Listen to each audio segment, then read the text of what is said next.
Hello, everybody. It is Sarah Longley, host of Unmuzzled. Thank you so much for joining me today. I have a great guest. I'm going to just get to it because I want to make sure that we have plenty of time. Kelly is here. She's the Senior Director of Science Communications with Morris Animal Foundation. And first of all, welcome, Kelly. I really appreciate your time. I know how busy you are. Well, thanks for having me on. Yeah, I feel like anytime we can use this podcast to educate people is amazing. But obviously, what you do links back. And for those of you that listen to this podcast, you know that we talk about animals with cancer a lot because I run the foundation, Live Like Rue Foundation for Animals with Cancer. And Morris Animal Foundation does constant studies on cancer and so many other things. So Kelly, before we get into it, can you just tell me your background? Because amazing your title, but you obviously have a love of not just animals, but the science around them. So how that all come about? Yeah, 100%. Well, by training, I'm a veterinarian and I practiced veterinary medicine here in Denver. I'm a specialist. So I was an internal medicine specialist here in Denver for about 25 years.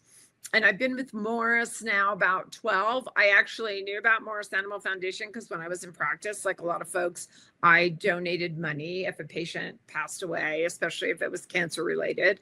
I also had a grant from Morris at one point to do some research. And now I do a lot of their communications, but I also do some grants administration stuff as well. And I go out and talk a lot about our golden retriever lifetime study. Yeah, which we're going to get to, and I cannot wait because just reading about it on the website, it's incredible. I mean, it's just amazing work.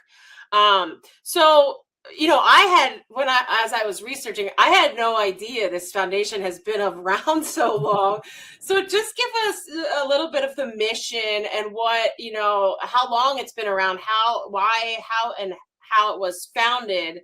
And then we'll get to some of these amazing studies. Sure. Yeah, we've been around a long time. So since 1948, I mean, just crazy long time.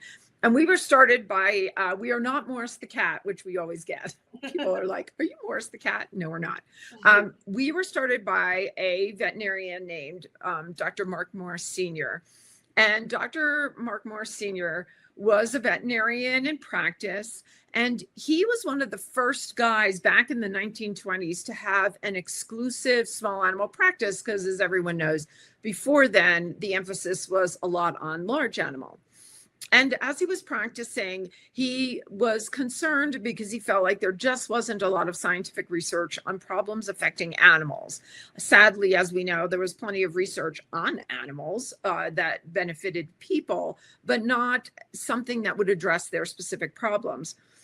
His claim to fame, though, is he developed the original Hill's KD diet. So if you guys know anything about prescription diets, and most of us pet owners do, you probably have seen or heard about prescription diets, and certainly Hill's, right? It's one of the bigger companies that makes prescription diets. Well, he made KD diet that he formulated himself, and his wife was cooking in their kitchen. And Louise said, okay, I have enough of this, because he was getting orders from people all over the place. So he found a packing company in Topeka, Kansas named Hill's.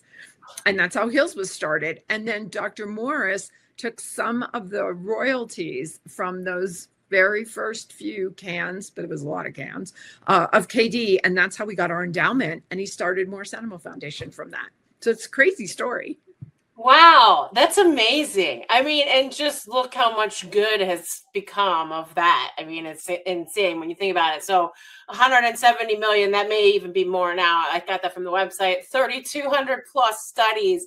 If you think about how many animals that affects, not directly, but indirectly, it is amazing work. So just if you can take us a little bit behind the scenes of the day to day, and then we'll get to the golden research, because I just love it. It's just amazing. But the day to day, what is the day to day like? Obviously, you're getting data all the time. You're sending out studies. You're reporting back. But what is kind of your day to day like? Yeah, our day-to-day is basically we're a granting organization. So what we do is we have calls, we have several funding buckets. We do cats, dogs, horses, and wildlife. So we have those funding buckets. On a given day, we are managing, right now we have 270 active grants, which is a lot, in addition to the Golden Retriever Lifetime Study, which is something different. And what we do is raise money from individual donors. And then we advertise, hey, we've got a grant call for, we just went through our cats. For cats, all topics, send us your proposals. And then we convene a board of outside experts that come in that evaluate each of these grants. And then we choose some for funding. And then the day-to-day for us is really managing those grants, getting reports in, taking a look at them, and again, just doing the day-to-day management. And as we get into the Golden Retriever Lifetime Study, that's a little different for us because it's the only grant we've ever managed internally. Again, most of the time we get grants, the vast majority are in vet schools. We fund globally. So we have right now, I think 20 some different countries that we're funding studies in. And again, so we have a really, really big reach. Yeah, I was looking at the website with all the different species, and like it's really an amazing map when you see everywhere that you have touched. I mean, it's amazing. So yeah, tell us. So 3,000 golden retrievers are in the life study. So tell us what this is, because this is a longer study, obviously, that we're talking about. Yeah, it's really different. And so it was actually the brainchild of a couple different people. It was Dr. Rod Page, who is now retired, but was at the time an oncologist at Colorado State University.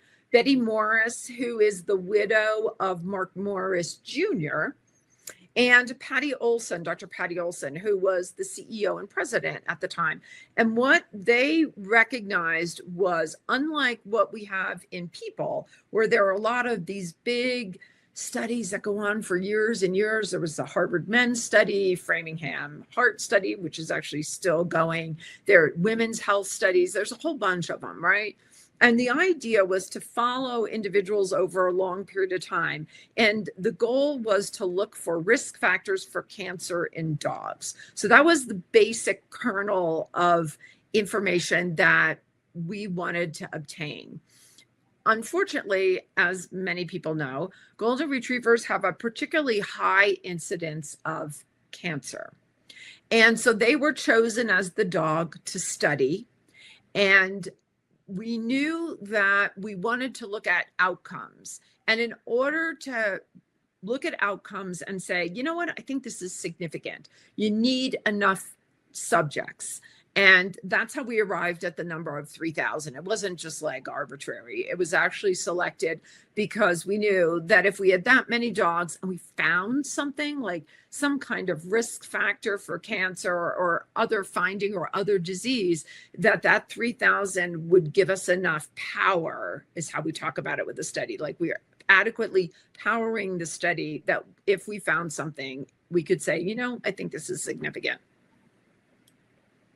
Yeah, incredible. I mean, and to see the results and to get results back. So the biggest thing is you need, and I think, correct me if I'm wrong, but how do people get into the program? They have to apply through you. The Golden Retrievers owner applies through you, and then they're sending you samples and data. Is that how it works? Yes. Yeah, 100%. We're actually closed to recruitment. So we recruited from June of 2012.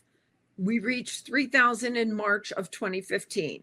Dogs had to be between 6 months of age and 2 years, so 24 months, right, when they applied. And that's exactly it. They applied. They had to have a veterinarian sign off, right? Veterinarians got to do a lot of work too. Yeah. And what people do then is every year they would go in for an annual exam. Before they go in, they fill out a big giant questionnaire online. And then we send them a kit, a sample, you know, like here's a kit with some empty tubes and stuff. And they take it to their veterinarian. The veterinarian collects blood samples, urine, feces, hair and nails. I feel like I'm missing something else, but lots of blood, I will say. And then they send those samples to a biobank. Then that veterinarian also fills out an online questionnaire. So we have right now about 700,000 samples in our biobank. So it's a lot. It's a lot. And millions of data points, right? Because there's like hundreds of questions. People do that every year. If their dog develops a cancer, we ask them to do a little extra work. We ask them to get extra samples. We ask them to send us samples of the tumor, which we send to our that's also biobanked. And sadly, when these dogs pass, we have asked people, can you go have a full postmortem exam done, more sample collection, more filling out some questionnaires by the veterinarian who does the postmortem exam. And that's also stored for us. And for a long time, people weren't that interested. Like, the dogs are cruising along. They're 3, 4, 5, 6, 7 years of age, right? Everybody's pretty healthy. Once we started to lose dogs from cancer, which was about between 6 and 7, we first saw the spike going up, and then it was rapid, right? We had a big increase in the number of dogs that developed cancer. We know we have 1,800 deceased dogs. We also have some dogs who have dropped out for a variety of reasons, or that we've lost. There are like 400, 500 some that are what are considered inactive. So we actually are below 700 dogs remaining. Our oldest dogs we just lost our very oldest, who was in her 15s. We have, I think, 3 in their 14s, lots of teenagers, but our youngest dog is like 11 and a half. So they're pretty old golden retrievers, right? So this isn't unexpected. And they're dying of a variety of things. It's not all cancer. But we did see that rapid increase in cancer. Now that the dogs are older and we've been going for a long time now, we have researchers who are reaching out to us, and they ask us, and they also have to apply. We don't just give stuff out willy-nilly, right? Because some of these samples are really precious. And we make them apply, and they have to give us a proposal, like, here's what we're going to do with the samples, here's what we're going to look at. And as you've probably seen online, like all of a sudden we have a lot of people doing all different kinds of research, mostly cancer, to be honest, right? That's one of the main focuses, and it's one of the main focuses of the study. But one thing we're learning over time that we didn't think about in the beginning is it's really also an aging study now. Because we're losing dogs not always to cancer when they get into their late teens, but because of age-related disease, right? Like they've got arthritis so bad they're having trouble walking. They have cognitive changes, just like we get when we get older. They have other diseases that are starting to creep in that are impacting their quality of life. So we kind of sometimes talk about it as an aging study, because the number one risk factor for cancer is age, right? It still remains, which is like so obvious. Sometimes you'll forget it, but it's still part of that. It's really, we're probably going to go for a couple more years is what we're talking about, but those samples and the data are going to be around a really long time, right? So we're going to have to maintain this biobank and the data and still have some people available to help researchers. But yeah, it's crazy. Like when I started, I think we had like 500 dogs, and we're all worried about, are we going to get 3,000? We're going to get 3,000. And then it's like snowballs, right? And then all of a sudden we were turning people down at the very end. Yeah. I mean, I think for a pet owner, just to be part of that and know that you're helping for future pets is like, it gives me chills just thinking about how cool that is, And then I guess too, like, so is it you, not you, but is it Morris then doing a lot of the analytics? I know you're getting requests from outside, but are you kind of, because I know it probably takes a long time to see, okay, what do we think this dog passed away from cancer, but was it environmental? Was it nutritional? Was it genetic? Like, that probably takes a while to figure that out, if you can even figure it out. Right. And we I would say the majority is outside right now. We would love to do more, but we're kind of also running around packing boxes and things like that. But we do have a couple people on the study who are looking at, they have their own little research projects, but we've also kind of outsourced, right? We have researchers coming to us. We actually made a really interesting partnership with the Royal Veterinary College in London. They have a really, really big epidemiology group. So again, looking at patterns of disease. And they have a bunch of students basically with a mentor who, and they've each taken one of our major cancers. So hemangiosarcoma, lymphoma. They just finished, they're doing mast cell tumor, histiocytic sarcoma, and they're looking at our data. And they're also rolling in some data from the United Kingdom because they're pretty interesting in the UK. They have a unified, or a lot of, put it this way, a lot of practices use the same software. And they can tap into it, right? Like it's so nice. Right. And so they're tapping into their data from the UK, kind of pulling our data in and looking at patterns, because there are a lot of questions out there. I hear all the time, you may hear it, oh, dogs in Europe don't get cancer as much, or Goldens in Europe. And that's not quite true. We're not sure that we're really seeing it. However, they provide a cool database to compare to. We also needed some dogs to act as controls, which sounds weird, but you need dogs to live to old age, right? Like, especially for the genetics piece.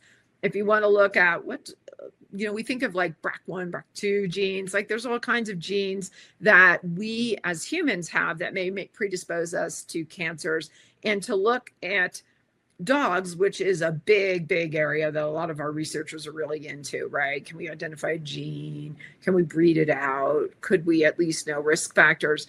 You need dogs that live to old age, right? And for a while, I'll be honest, we struggled with it. We couldn't provide control dogs to our researchers because they're like, oh, we want your cancer data. And we're like, yeah, but we don't know if a 7 or 8 year old dog that doesn't have cancer won't develop it later. So we're not sure if that's a good control. And that actually bedeviled us for a little bit of time. We ended up asking people with really old Goldens to give us a blood sample so we could get DNA from them, assuming that they were not going to develop cancer. But that was a toughie for a couple of years, trying to solve that problem, but we got it solved. And now we have those teenagers I told you about, and they're really important because they provide, again, a control. You need somebody who didn't develop cancer if you want to find like a genetic risk factor. Same with the environment, right? You need dogs that live but the environmental stuff, we have a couple people, University of Wisconsin at Madison, really strong group in environmental exposure and health outcomes. And so they're doing a lot of research, not just with us, but internally they've done a lot over time, looking at especially lymphoma. With that, we have some people, I hate to say it, we're in the West here, in Denver, a lot of wildfires, right? We have a couple of people, we actually have one group that's looking in horses, but the same group is looking at wildfire exposure for our golden retrievers, because we have them spread across the country, and looking at whether smoke exposure influences their health outcomes. Wow. I mean, yeah, it's things that you know exist and happen, but it's sometimes hard to put it all together, so that's amazing. I love that. Right. Wow. Right. Wow. And then for you, this is like it's kind of like what I do. It sometimes is tough. Like it can be a little bit of compassion fatigue. I mean, especially, even though you might not have met all of these dogs in person, you have known them now for many years. That part of it is probably pretty tough too, to be like following a dog's story and get to know the pet parents, and then you see them almost through to the end and every aspect of the animal's life, really. Right. It's really tough for our team that mans all the call center stuff, because they often are the front line of people calling, like, I have a dog that's now been diagnosed with cancer, or I have a dog that's died, and what do I need to do? And we've started to provide brief resources for the pet parents that we know.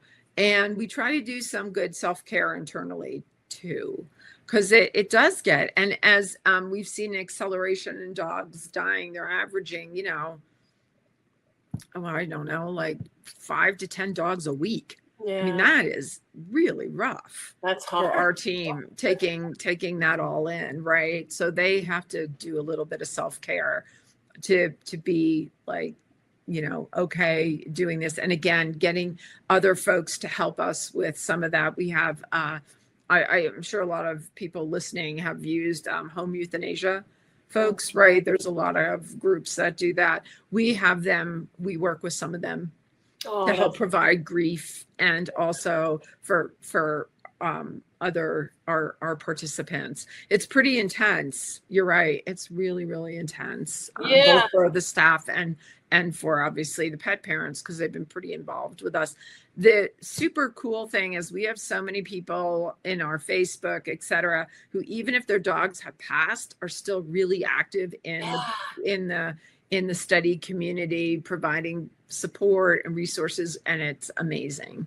That is huge. I always say the community that we've built with Live Like Rue, the people that have suffered some really tough losses, they still hang out on our support page, and they still, there's people that have brand new cancer diagnosis in their pet, and they're right there to help them through that. And that's somebody really strong to do that, for sure. I know for you, you're a nonprofit. So for those of you listening, the drill. Like, if you're listening and this is a nonprofit, your donations are tax deductible. For Live Like Rue and for this foundation, again, she said they rely on the public to help them with these donations and to help other pet parents and the research. It doesn't always have to be a pet. They do amazing research. Go check out their website, Morris Animal Foundation. If you're watching, you can see the link at the bottom. I'll also post it in the description if you're listening to the podcast. But yeah, really important, Kelly, for people to donate. They can set up a monthly donor program I saw on your website. Is there anything else that people can do? I mean, I know for us, like, just sharing content is huge. Absolutely. Getting the word out is always really hard. And your experience, like, oh my gosh, you've been around 77 years or almost 78, and I've never heard of you.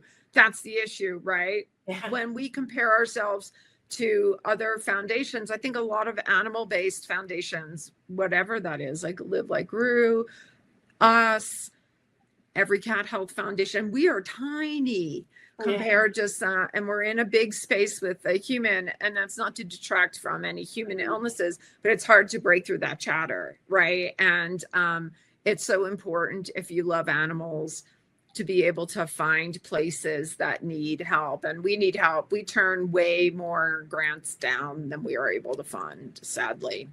Yeah, I always tell people, unfortunately, we have more people needing help than donors. It's just the way it is. Especially, we talked about how rampant cancer is now. It's really sad. And with the state of the world, unfortunately, people, they have to feed themselves. So, helping with bills is amazing. So thank you for everything you do, from the research to the grants to all of the information on your website is just remarkable. So please, everyone, go check it out. Again, it is at the link that I posted inside of the description of the podcast. You can also see it on the bottom of the screen right now. And I will be becoming a monthly donor, as I do with all of my podcast guests. But Kelly, thank you so much. I really appreciate everything you do.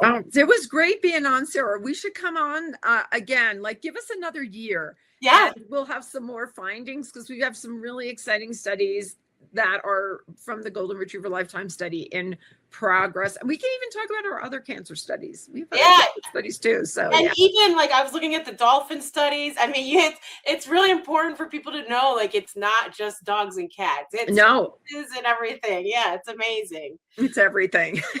Awesome. Thank you so much, Kelly. Morris Animal Foundation. Check them out. Just amazing work they do. I ironically found them because they had granted somebody that had applied for assistance with us some funds. And I was like, oh, why have I not heard of this amazing foundation? I need to have somebody on the podcast. I reached out a day later. Kelly replied, Sarah, I'm in. It was awesome because I obviously got to learn so much just from the website, but then to have Kelly on here was amazing. So thank you so much, Kelly. Thank you, everybody, for listening and watching. I'm going to be back next week with even more guests. Appreciate you guys. Have a great day.